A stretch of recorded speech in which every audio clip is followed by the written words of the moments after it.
Bismillahirrahmanirrahim. Assalamualaikum warahmatullahi wabarakatuh. Pada pertemuan kali ini kita akan membahas masalah modus. Di sini saya jelaskan sedikit.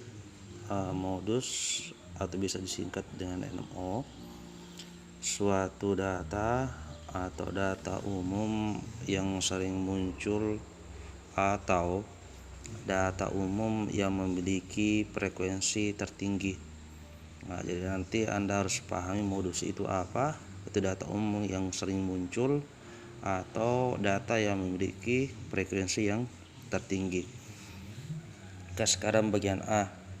Modus ada dua, adalah modus data tunggal dan modus data berkelompok. Sekarang saya jelaskan satu persatu. Bagian A, modus data tunggal. Perhatikan contoh berikut untuk memahami cara menentukan modus data tunggal. Contoh, tentukan modus dari data berikut. Ini adalah soalnya A, B, C, D. A 3, 4, 4, 5, 5, 5, 6, 7. Bagian B 5, 6, 6, 6, 7, 7, 7, 8. Bagian C 5, 5, 5, 6, 6, 6, 7, 7, 7. Dan bagian D bentuk tabel, ada ada X-nya, ada F-nya.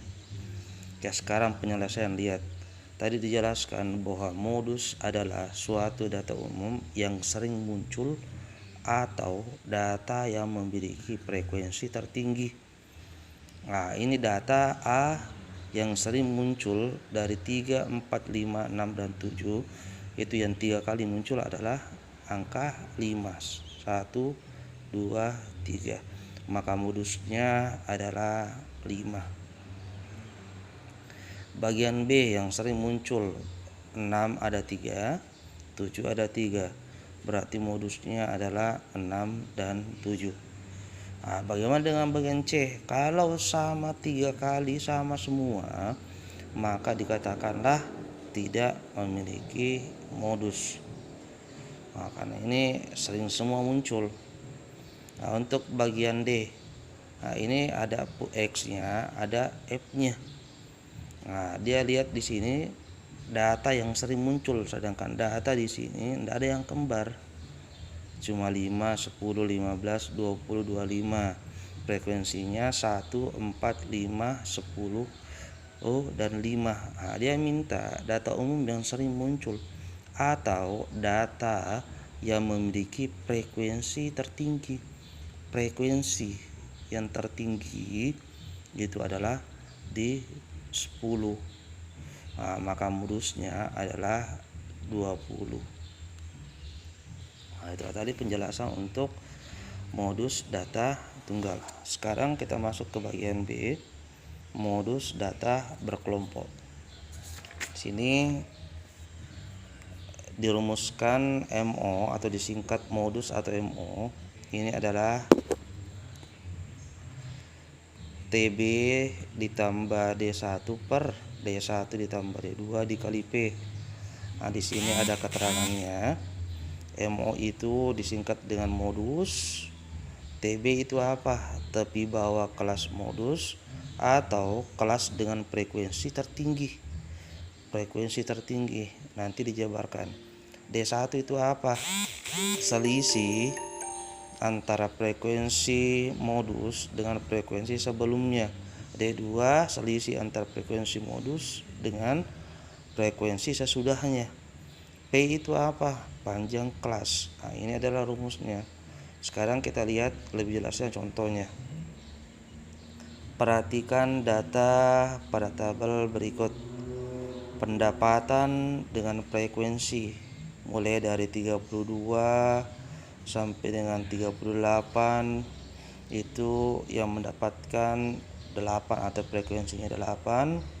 39, 45, 10, 46, 53, 13. Dilanjut di atasnya 53 sampai dengan 59 sampai dengan 74 sampai dengan 80 ada frekuensinya adalah 4. Ini adalah soalnya. Dia minta tentukan modus dari data tersebut. Selesaikan. Frekuensi tertinggi adalah 17.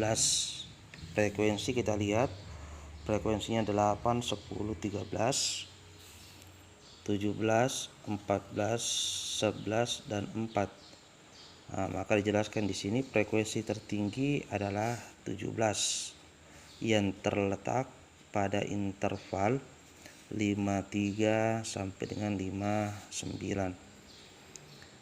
Oke, sekarang kita cari TB.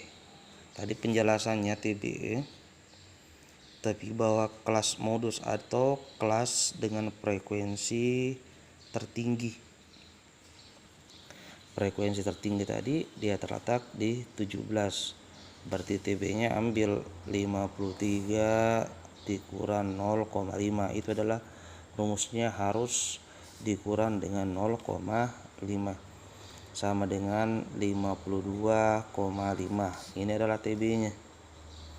Untuk mencari D1, frekuensi tertinggi dikurang dengan frekuensi sebelumnya.